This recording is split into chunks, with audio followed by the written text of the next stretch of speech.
Welcome to the Andy Staples Show. It's Friday. We're going to do a new segment called Focus Group Friday because we have an actual college freshman here with us.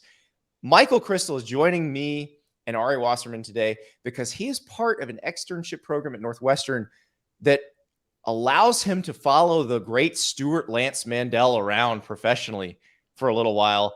And Stewart had a couple Northwestern students who were doing this program. Stewart had a really boring meeting and Michael's cool. So Michael wanted to come here and hang with me and Ari while the other dude went to the boring meeting. He may be coming back after the boring meeting. Michael, how you doing?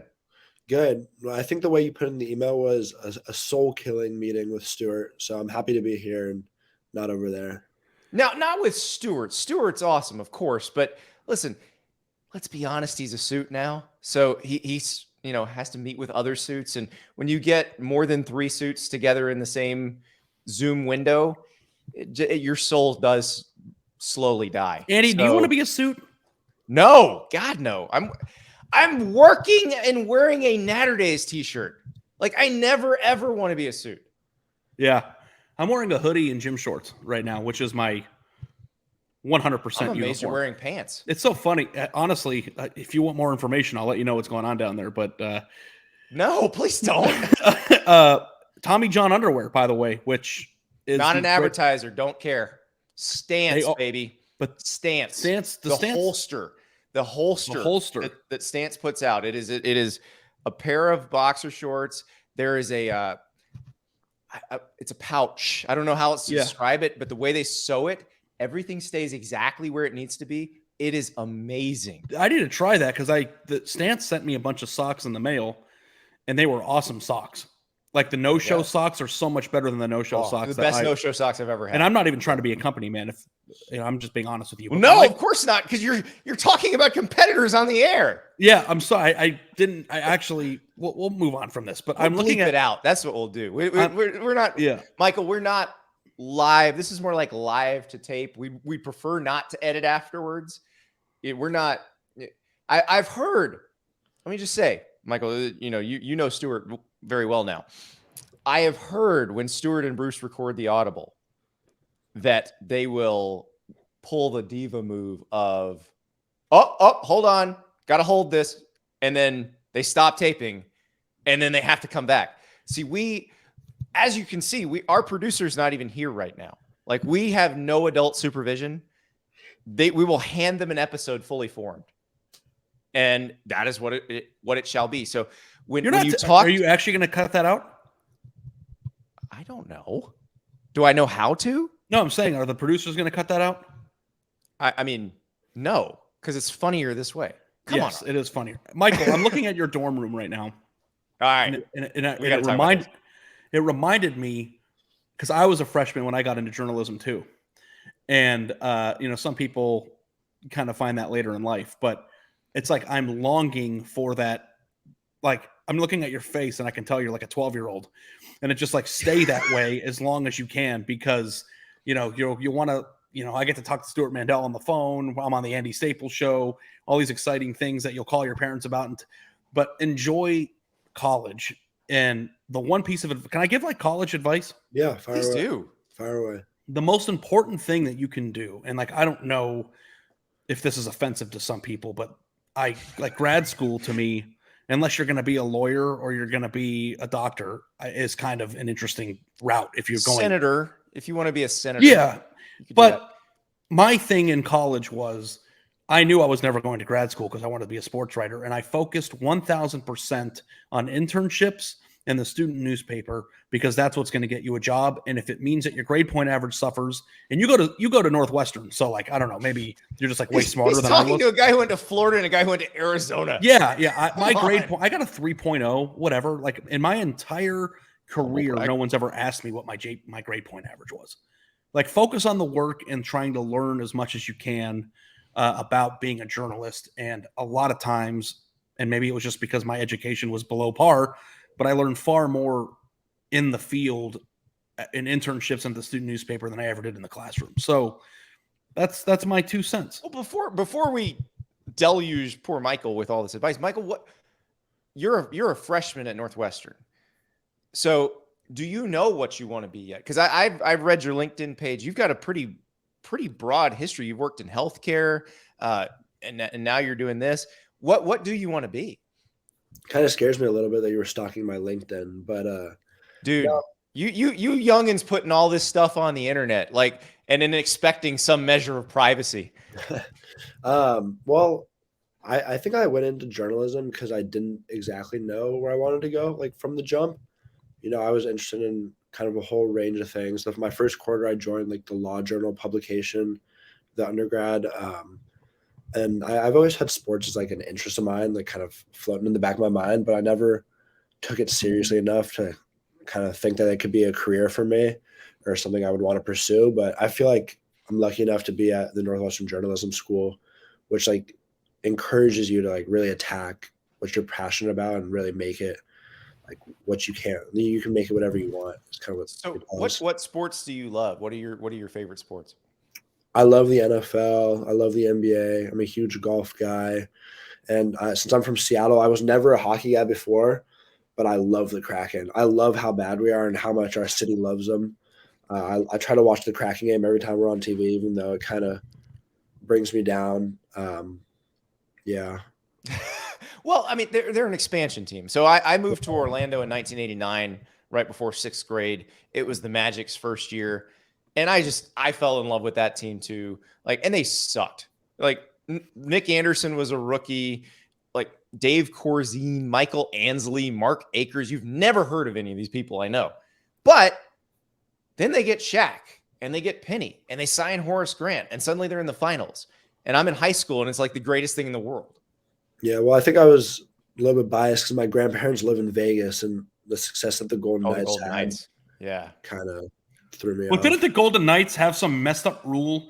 And I don't know anything about hockey, but like when they expanded that they were able to like take the best players off of everyone else's team or something, and they had to like alter the rules so that the Kraken couldn't do the same thing. The NHL did not allow teams to protect that many players in their expansion draft. And they didn't do that for the Kraken, right? No. It's a different rule? Nope. It's so funny because my best friend's dad is a season ticket holder of the Knights, and they went to the Stanley Cup the first year, right? Yeah. And he was all mad that they lost, and I was yelling at him. I said, "Listen, my dad's been a Cleveland Browns fan for 50 years. It's like you got to go to the finals in the first year, man. Like, enjoy that because for all you know, you'll never get to see it again. So I wish I knew more about hockey, but I was very stunned by their first year success, and then I found out that they had a bad rule in the NHL that allowed them to get all these good players right off the bat. I just remember playing in a Little League baseball game in middle school and going home and finding out the Magic had won the draft lottery. And I thought that was going to be for Chris Webber, but they ended up taking Chris Webber and trading him for Penny. And it was just great. Because that was, they'd gotten Shaq and had the worst record the previous year. But then I think they were one out of the playoffs and had the worst chance in the lottery and then won it. So it was, watching a team go from just awful to good it just feels so good as like a hometown fan. And I didn't really have that experience because we bounced around. So that was the only time I had, hometown team experience. I hope I can have that same thing. Listen, you got the sweaters. The Kraken sweaters are awesome. So if nothing else, you're already set. You're going to look good. So now, how about going to Northwestern and kind of, because it's interesting. I went to a school that I did not grow up cheering for. I'm guessing you didn't grow up cheering for Northwestern. My dad went to the med school, so he was always somewhat he's not a huge college football guy, but I always liked him. Your dad or the school? Both. more so the school. No. So how was your first football season as a college student? Pretty underwhelming after what we did last season when we beat Auburn in one of the Big Six. So I came here, huge expectations, and then I went to the first home game and there was no one there. We got our butts kicked. That was Michigan State, wasn't it? Yeah, Michigan State. Yeah, that's when I'm like, ooh, Peyton Thorne could be pretty Well, good. Yeah, I mean, they had that run on the first play of the game. It was like a first play touchdown run, and I was like, this could be a long season. But I went up to Camp Randall when we played Madison, and I think that was probably the best experience I've had so far. That was amazing. Well, Madison is just a great place to go for a college football weekend. Wisconsin games are amazing. I was at the 2010 Wisconsin-Ohio State game in Madison where they stormed the field. And I just remember Jim Tressel's doing his post-game interview, and the speakers were connected to the microphone in front of Jim Tressel's face. But when they made a PA announcement, the PA announcer would take over the speaker. So Jim Tressel is trying to answer a question about why they lost to JJ Watt and Scott Tolzien and that crew. And you hear the PA announcer go, "Please stop hanging on the goalposts." It was tremendous. And then I'm walking across the field to go to the Wisconsin area where they were doing the interviews, and I found one flip-flop, and I want to know the story. What happened to that flip-flop? What happened to the other flip-flop after they stormed the field? Yeah, I mean, I probably have a couple guesses, but yeah, I got a few. Yeah. But so now, Michael, you mentioned before we started recording that you're a podcast guy, that you find yourself actually listening less to podcasts because you don't have a commute to school anymore. But what are your favorite podcasts to listen to? I mean, I listen to you and Ari every day religiously. Nah, you're lying, but I appreciate it. Well, I like the news, so I try to find podcasts that just kind of give me a rundown on daily news, both like in the world and in terms of sports. Mm-hmm. Ever since I've come to college, I really haven't been able to do that, which really sucks, but I'm hoping to try to get back into that maybe next quarter when I'm a little less busy. I think it's called like The Daily, is this podcast. I feel like that's a pretty basic one. Yeah, the Daily is kind of a rundown of the news, and it's very popular. I just, it's funny because I've never gotten into the news ones, but I was never into news talk either. Because when I was growing up, news talk kind of meant one of two things. It was either very dry and they gave you the traffic and weather every 8 minutes, or it was very political, slanted one direction or the other, and that was it. And so I sort of gravitated towards the sports talk, or just more like comedy. I listened to Howard Stern a lot when I was younger. That was pre him becoming, the ultimate interviewer. That was when they were still doing, porn star guests and stuff like that. So it's interesting how your tastes evolve. Ari, what did you listen to, like high school, college? Hardcore rap music. Well, we know that's about all Tupac. I listen to. We know you Tupac on loop. I got that. When I was in high school, that's all I listened to. Even through college is all I listened to. And then podcasts, I listen to less and less music now.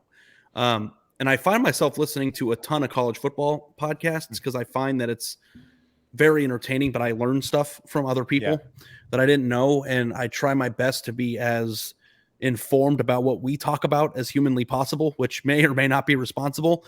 And also murder podcasts. So and also murder. Yeah, I listen to a lot of true crime podcasts about like mysteries of like missing people and where they went and stuff. I don't know why I'm fascinated by it, but it does seem that genre does seem to lend itself to the format, because you can do cliffhanger episodes. Yes, good narrative stuff. There's archival stuff. Like this is I don't know. Does this count as a murder one? Shittown? Was that? Yeah, I listened to that one. I don't know if it was murder. That one is incredible. That one was really, really good. And like, you know how arrogant I am. I think I can do other jobs that I probably couldn't do.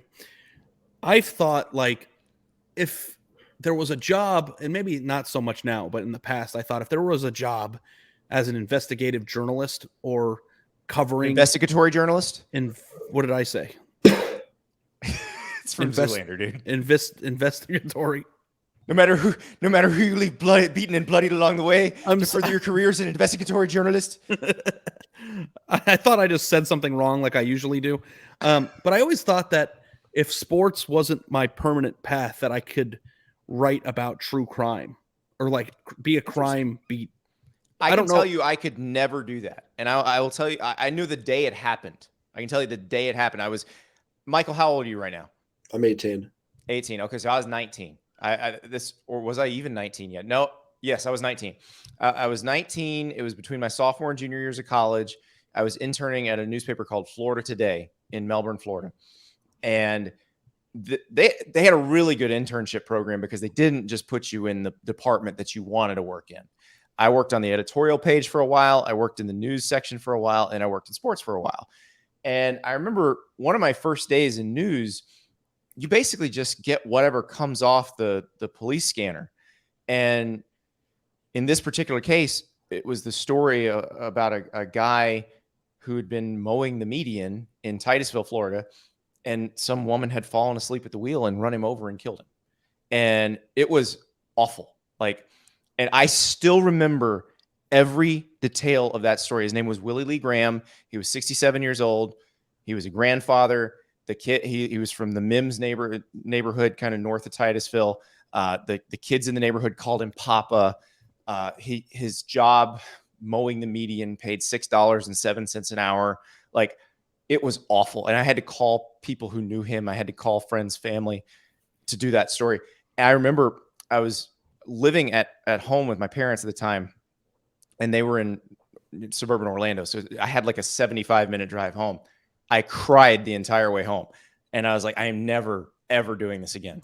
This is why I do sports. Yeah. It's funny that you say that, Andy, because I had just been hired at The Athletic. You weren't even at The Athletic yet when this happened, but my first year at The Athletic, when I was covering Ohio State, I was kind of off on my island because I was on the Cleveland site. I didn't really have an editor at the time. And there was an active shooter on Ohio State's campus. Oh, God. And somebody called me from The Athletic. I don't remember who it was. And it was just like, I know you're the football writer, but get your ass to Ohio State and go get the story on this. And I remember thinking bro, I don't even want to drive in that direction. I want to be. And I went on, and it was this very uncomfortable morning where I was waiting outside the medical center and trying to figure out what the hell was going on. And I'm like, this is not how I would want to spend my day. Cause it's just the thing that is hard about covering stuff like that is that you're constantly surrounded by sadness and terrible things. Yes. And I'm a very happy, uplifted person. And I don't know if I could handle being my 100% my career, in those types of scenarios, because you came from a newspaper too. When I was at the newspaper, and this is when we all worked together, and we'd be in a bureau and we'd be together. The cops writers were a special brand of people. Yeah. They could handle all that. And I was at the Tampa Tribune in the Pasco County Bureau. Pasco County is kind of Florida man. Florida man came out of a swamp somewhere in Pasco County. Yeah. So it is every manner of all that weirdness and just depravity. But the cops writers there, they sort of embrace that. And I never could. So if you wonder why we don't tackle a lot of the serious issues on this show, I'm not built for it. Yeah. I do this because sports is fun. I do find certain brands of true crime that don't have to do anything with murder very fascinating. That Inventing Anna show. I think that's really fascinating. I thought, just some of the Elizabeth Holmes thing. When I was dating Britt, when I was in Ohio and she was in Dallas, I would drive all the time from Ohio to Dallas just because I liked road trips and it was easy to just decide I'm going to be there this weekend. And I listened to the entire Dropout podcast without stopping. It was 15 episodes of hour, and I was fascinated by that. I read Bad Blood during a period where I didn't have much time to read, but it was so fascinating that I couldn't put it down. I've been meaning to ask you this, Andy. Now that you brought, have you watched Inventing Anna? We're watching it right now. Okay, I don't know what episode. I watched episode 2 last night. So okay, I'm enjoying it, but can I offer a criticism before that? Sure. As someone who worked at a large magazine for a long time. About the 19 things that she's done that's unethical journalistically so far in the show? Not even that. The part that's completely unrealistic is she comes to her editors with this amazing story that is way more interesting than the one they wanted to do. Oh, yeah, it made me cringe. And they're like, no, you must do that. No, that would never happen. The second she pitched the Anna Delvey story, they'd be like, wait, she's in jail. She's on trial. There's public records here. Holy crap. Go get that story. And the other part of it that I find hilarious is she's in a cubicle with the other writers at what is supposed to be New York Magazine. And they're all like teaming up and like, they would never even see each other. Like they don't go in the office. Here's what I wanted to tell you though. I don't know if this is spoiling anything. It's a very, but you know, she's a con artist. I've read the original story. So you know, and I also know the writer's story because she's got a pretty interesting backstory too. Part of this person's scam was that she would check into hotels and then stay there for long periods of time. And at the end of it, not pay the hotel. Yes. Who does that remind you of? Roy Johnson. Yes, I was thinking about that last night. And I'm thinking of myself, and one of the hotels that she ends up staying in is 11 Howard, which is a very nice hotel, and I've stayed there before. Who are these people who are checking into hotels without valid credit cards and not paying up front and getting away with it? I can't even check into a Fairfield Inn for $88 a night without. Roy Johnson is the coach from Bishop Sycamore, the fake high school. Oh, yeah. So Ari and I did a big story on them, and Ari talked to Roy, and he's exactly right. Like it's funny because I was watching the scene in episode 2 where they come to her at the hotel in Paris and say, we need a working credit card or we're going to lock you out and you can't get your stuff. And this is exactly what happened with Bishop Sycamore every time they stayed anywhere. And like, I still don't know how. I don't know Ari, how. You should understand Anna Delvey better because you personally have talked to Roy Johnson. But I don't know how they do it. I just I don't care artists. How. I know, but buddy, the 11 Howard's like 1,100 a night. Like, they keep you can see it. I'm blanking on the actress's name, but she plays Ruth Langmore in Ozark. She's Ruth, and she plays Anna Delvey. Like she's amazing in this role, Ruth. But they keep talking until they hit the right button. That's what Roy did too. That's how Roy did everything. Simple hotel policy. You can't pay. You don't have a card. You can't get in. Everybody has a policy, but if you know how to check into a hotel without paying for it, let me know. There are people behind the counter, and if you sweet talk them enough, they might say, "Oh, well, I'll wait." She racked up a bill at 11 Howard for like $75,000. Now, I will say these were ultra high-end places where she's saying there's a wire transfer coming, and she gives information for the wire transfer from like Deutsche Bank or somewhere like that.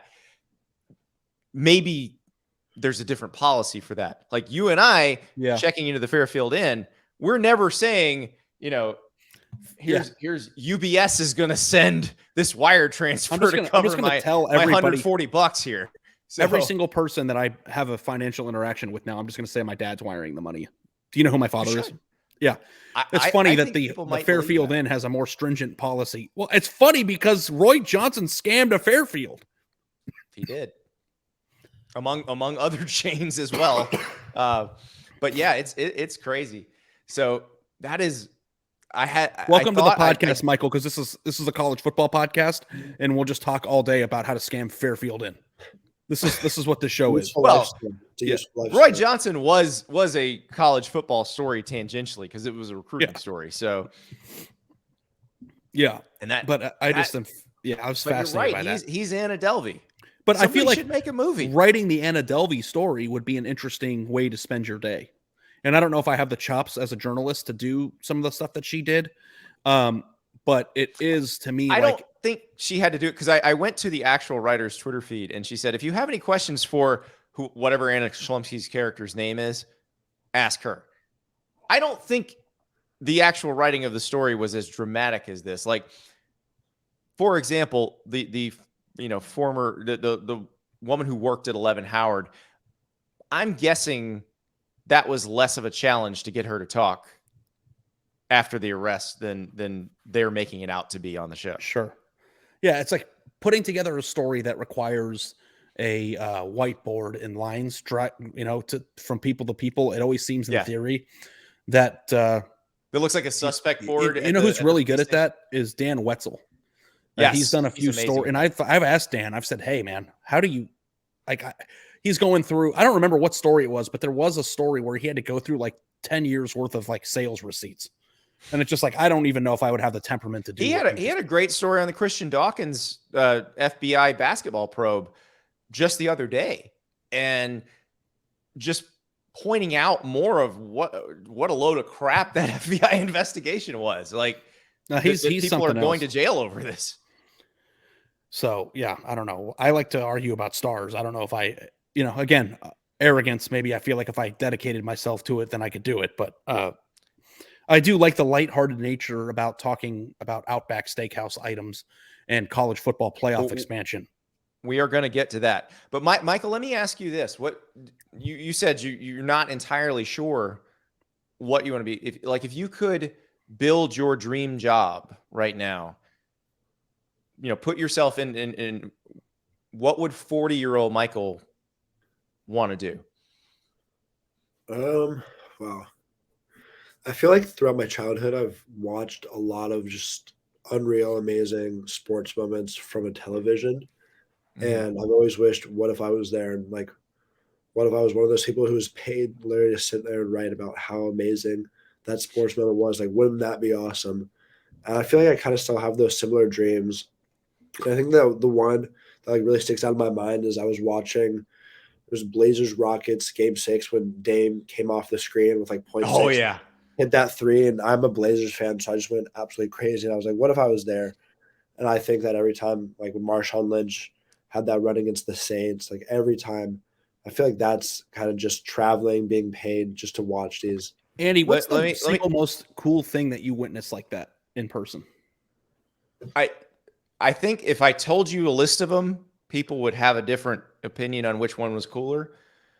The coolest thing to me still is the Statue of Liberty play, Boise State against Oklahoma, and then Ian Johnson proposing to Chrissy on the sideline afterward. Like that is, I call that the American dream wrapped up in one football play. Like the ultimate backyard play, David slays Goliath, and then you're proposing to your girlfriend on the sideline. Like, what is there anything better than that? But then, less than a year before that, I was watching Vince Young in the Rose Bowl against USC. And that's one of the coolest things I've ever seen.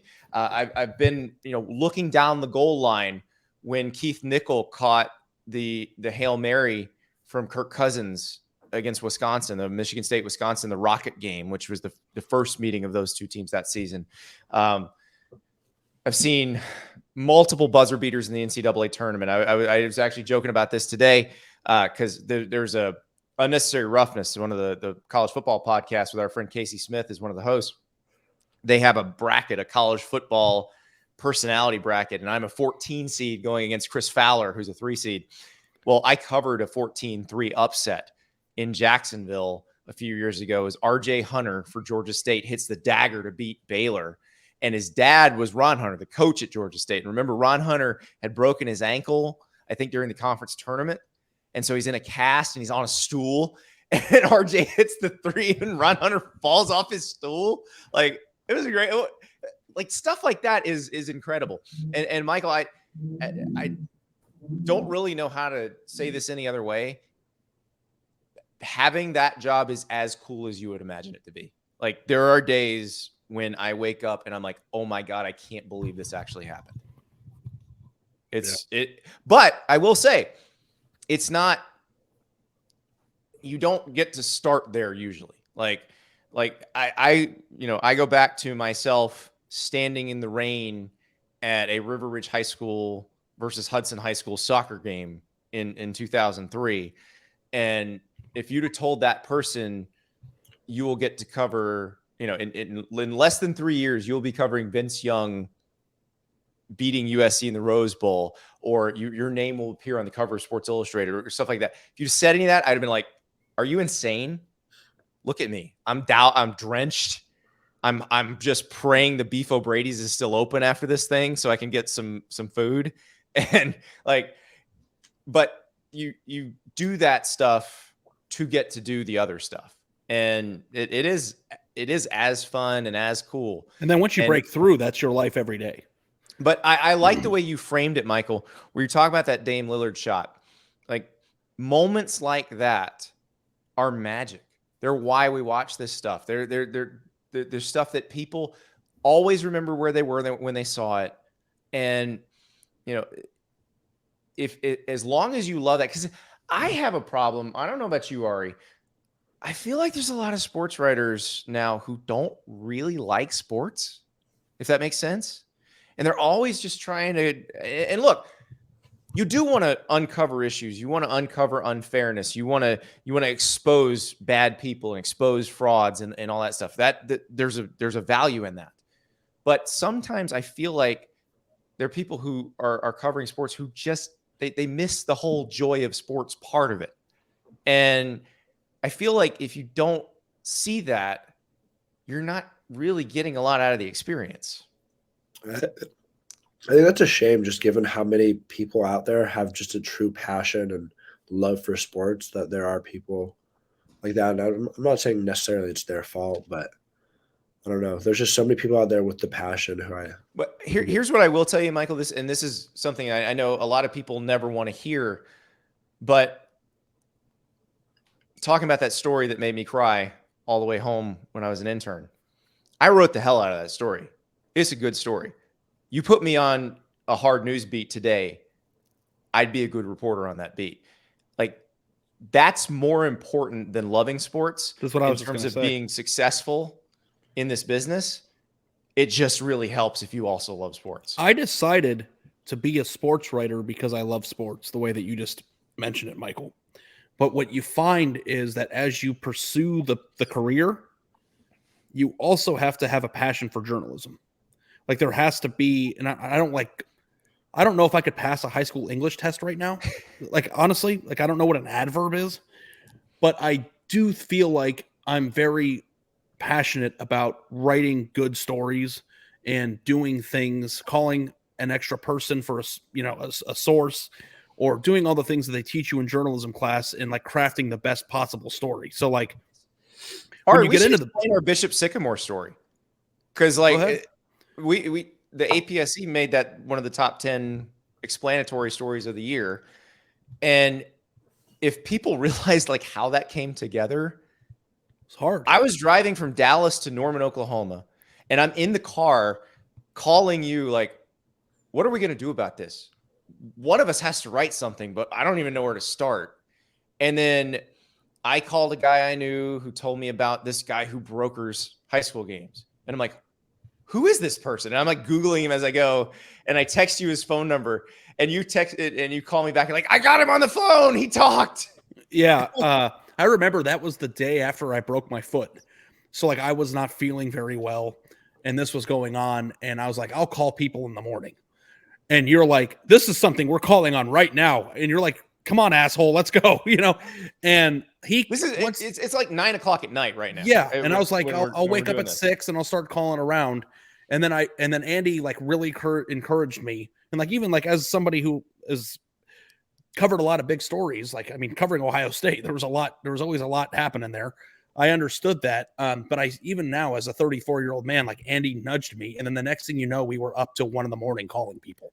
We probably talked to 50 people in a 24-hour span, because we turned that story around in less than 24 hours. It was on the internet the next following afternoon. Yeah.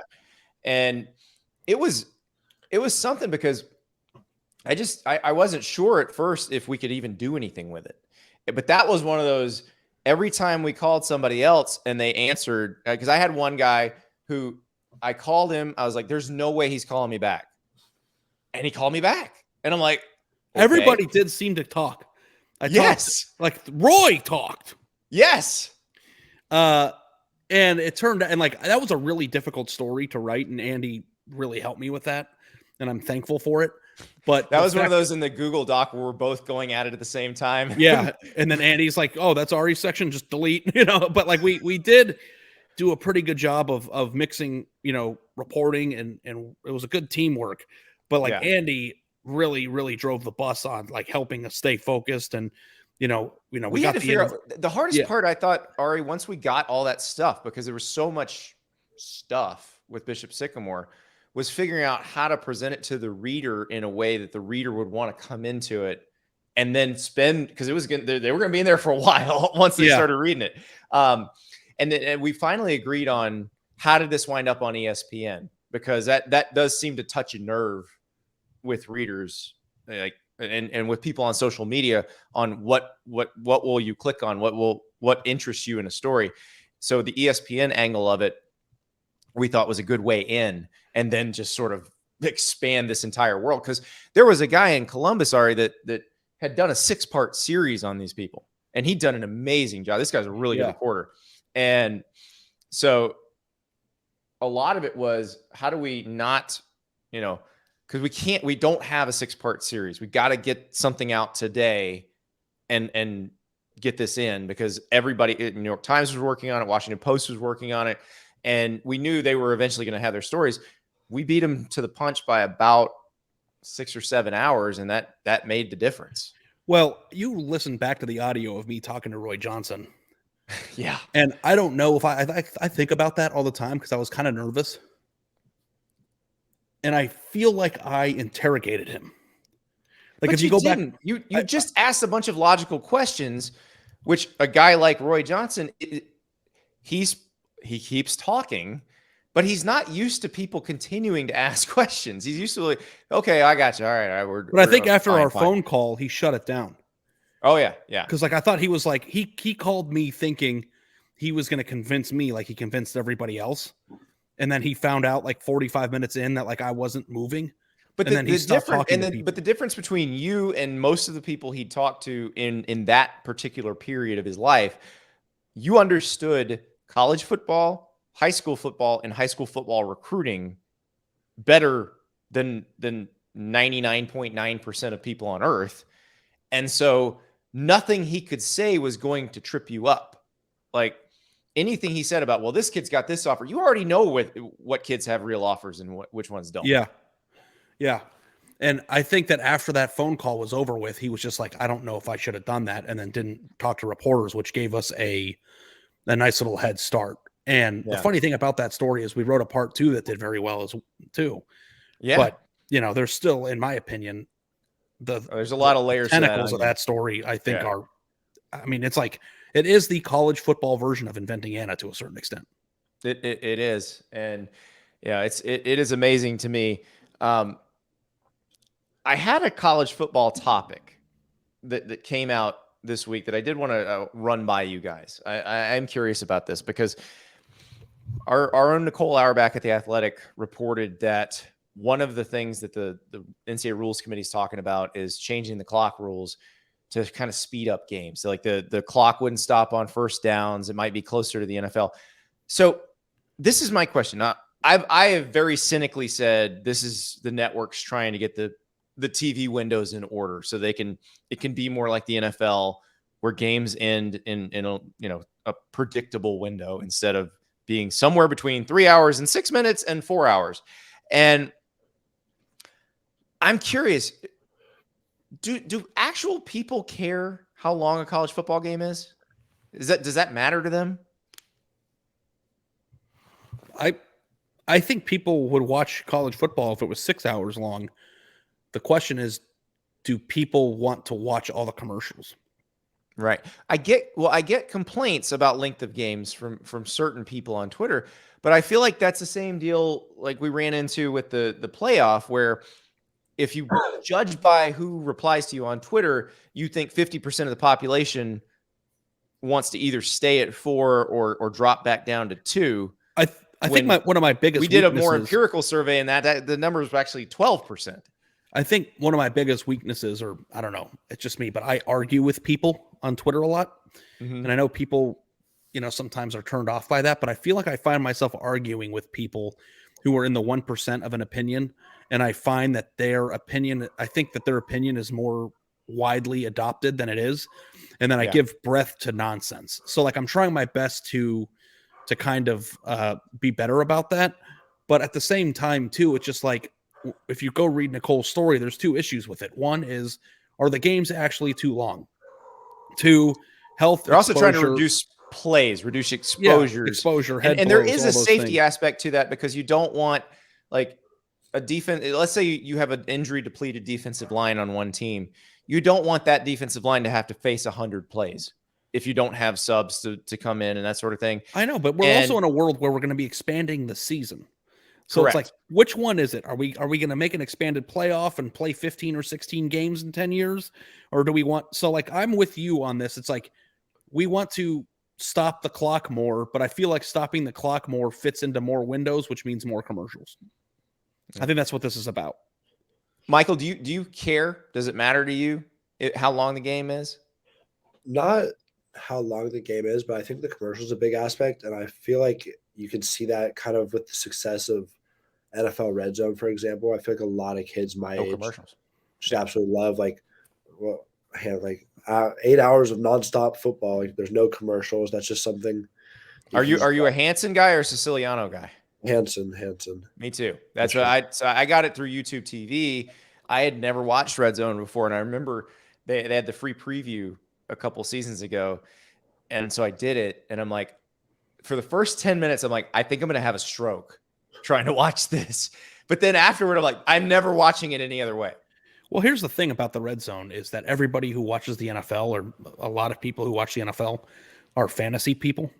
Mm-hmm. And what you're able to do is cut out all the boring drives from games that are all happening at the same time and only watch the exciting things. And then if something big happens, like a 60-yard touchdown, you get to see it a minute after it happens, which is cool. And it's like, sometimes as a college football reporter who's at home on Saturdays, some of the time, I have a hard time keeping up with everything that's happening at once. And Twitter's been a pretty good indication of like, here's the crazy thing that's happening in the Texas Arkansas game or whatever. And you get to that game. And then you go to that game. But like, there would be a cool mechanism if you were able to, and like, my dad will watch the 60-minute, the game in 60-minute cut-ups at the end, where they take out all the in-between plays and like the huddles and the timeouts, and they just condense it to just play. Like, I do think there is a certain subset of fans who would want to cut the fat from all the things that are happening in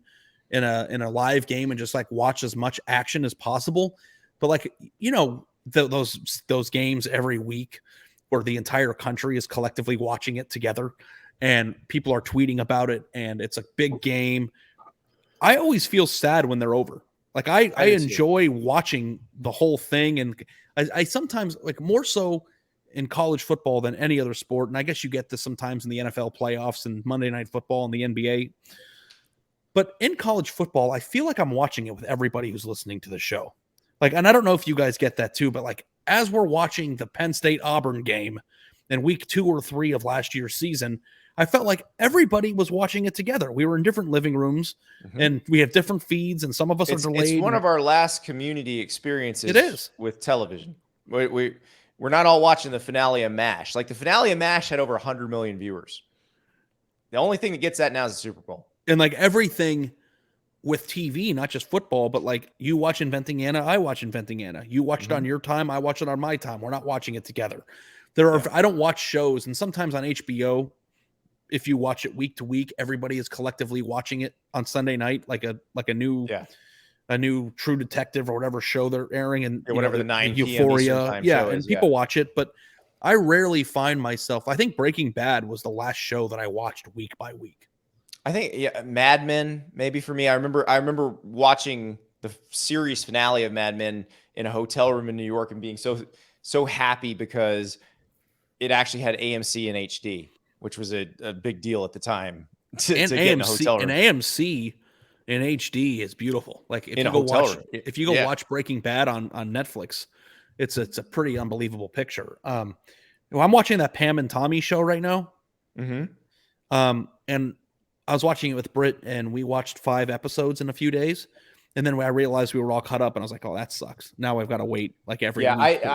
It drives me nuts now when they do a week-to-week thing, because I've been conditioned by Netflix to expect it all now. Just release it, and it's nice because we get to watch it on our own times, and it is what it is. But like, college football to me, is the last thing that I feel like, because even when you're watching Red Zone, everybody is watching Red Zone, but nobody's on the same page of like when things happen in the NFL. And I think that kind of stinks. So, I'm a big gambling guy, and I like fantasy and in some pretty expensive leagues, and I enjoy the aspect of it. But there's nothing like watching a big, like that Georgia Clemson game last year.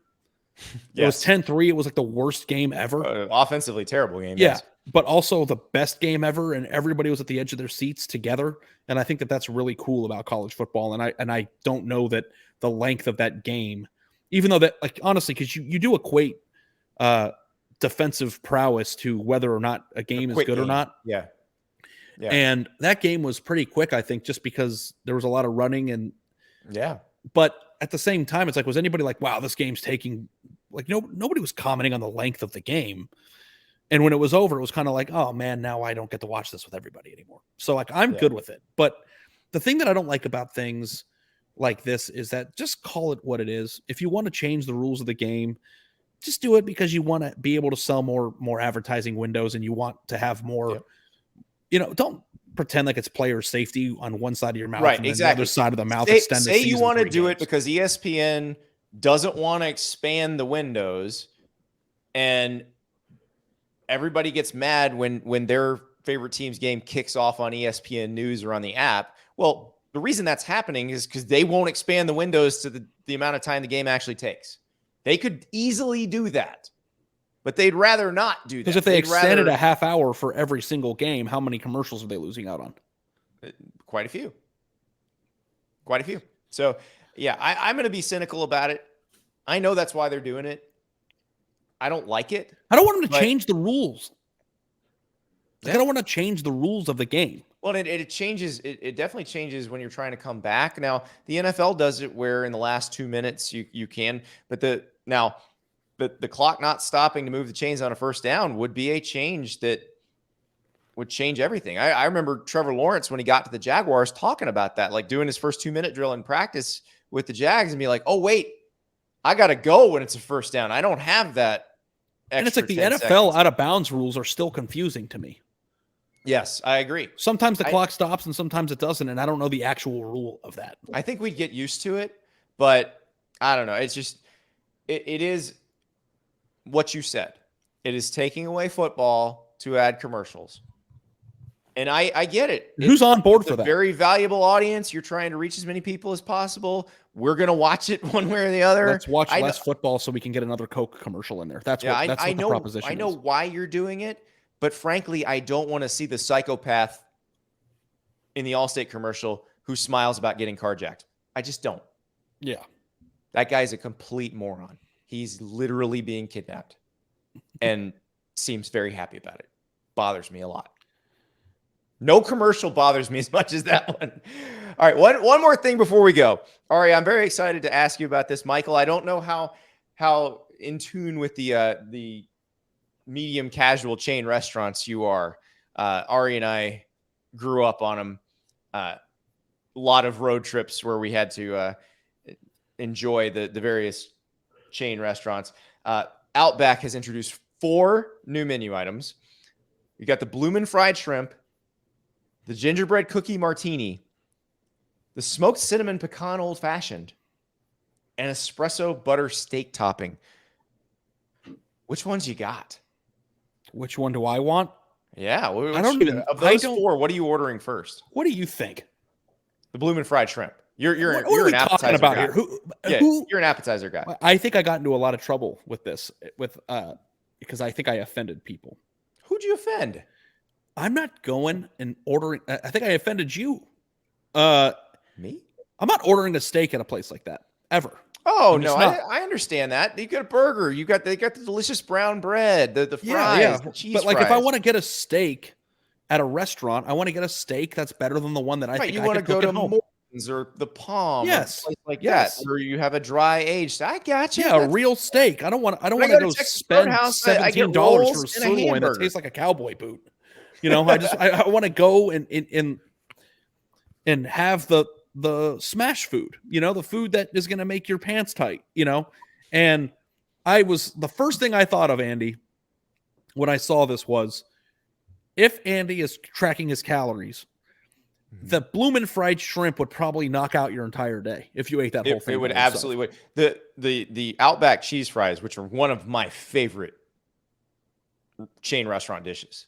like if I order something at Outback and fries are my side, I will have them make them into cheese fries.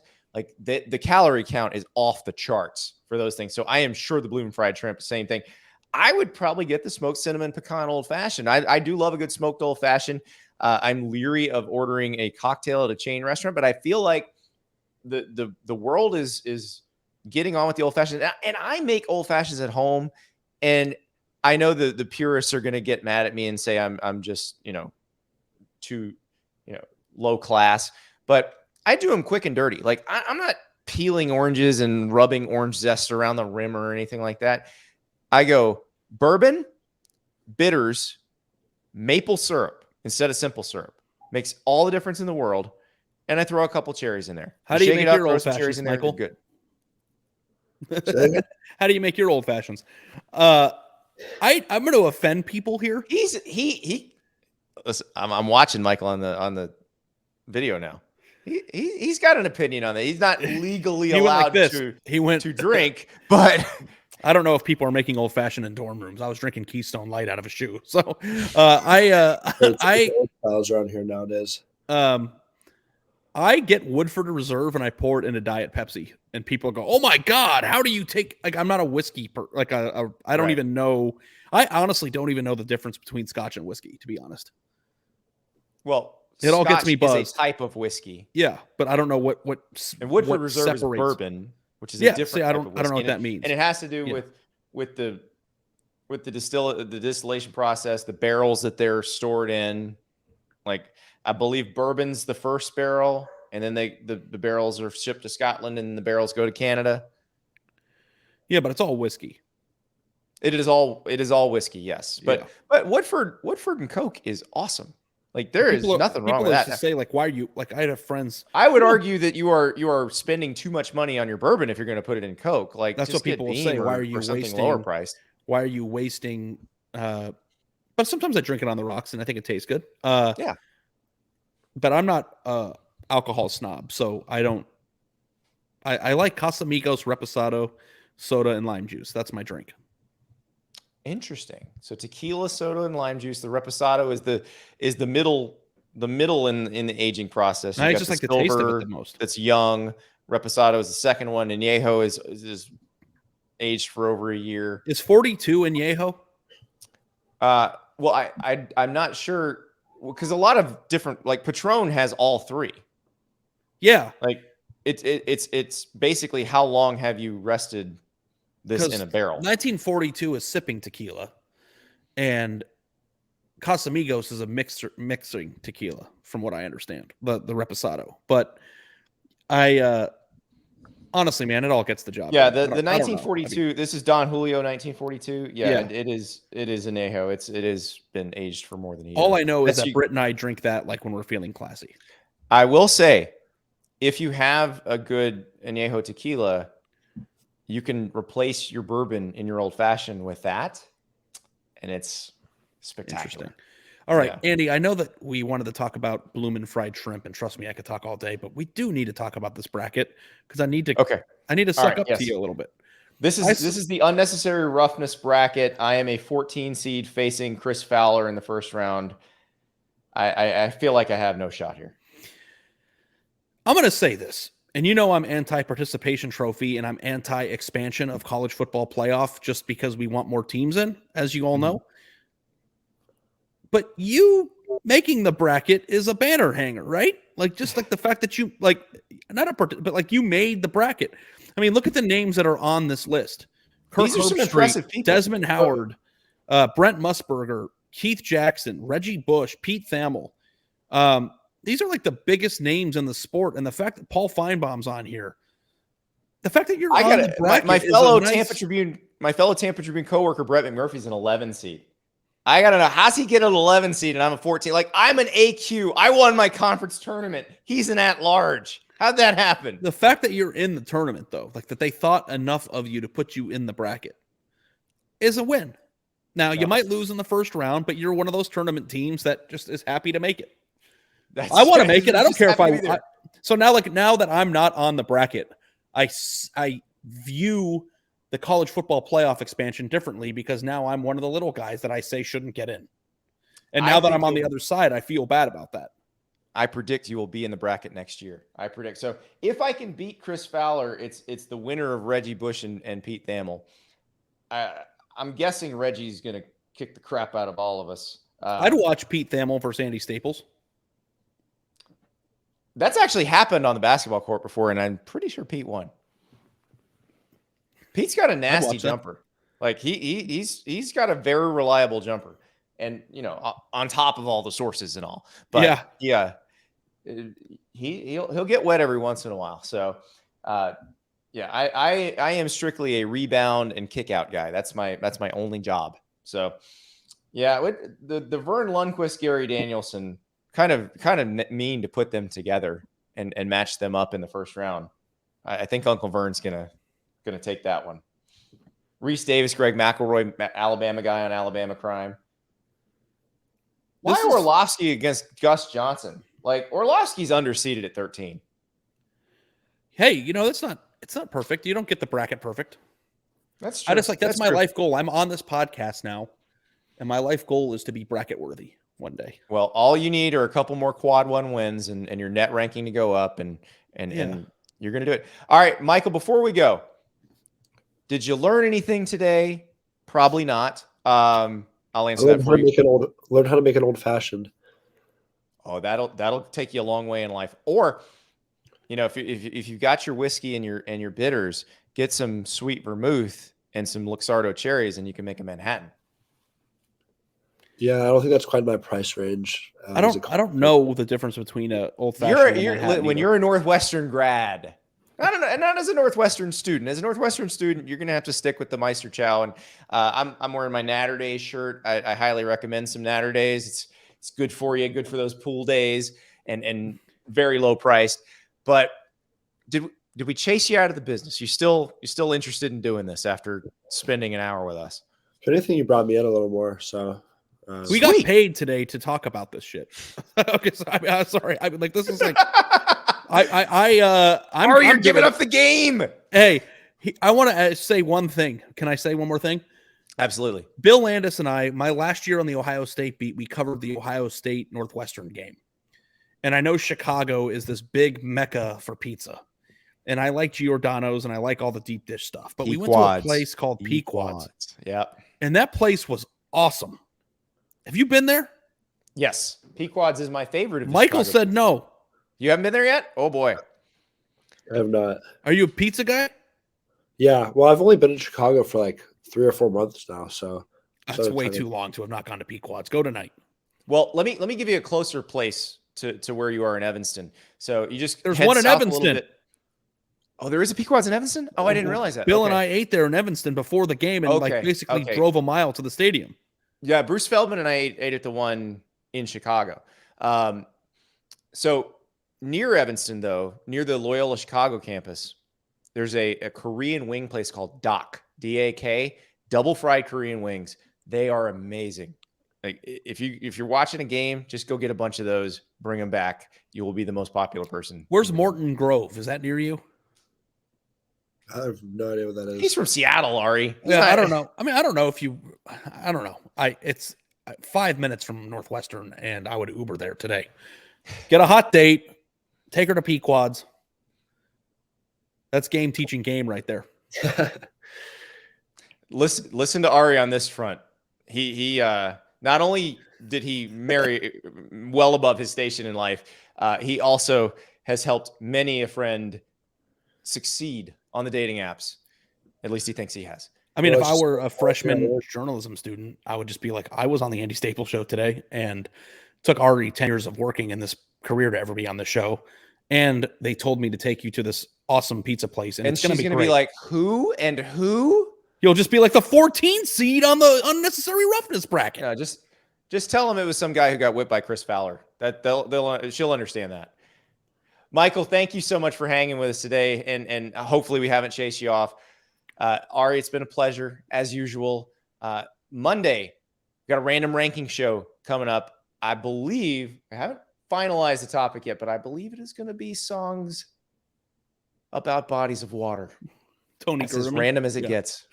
I am very salty that I'm not on the random ranking show, by the way. we're going to talk about this. We will have a discussion about why this is happening and formatting that is probably way too boring to have on the air. So we're going to go off the air, and probably Ari's going to get some bloomin' shrimp because, I mean, come on.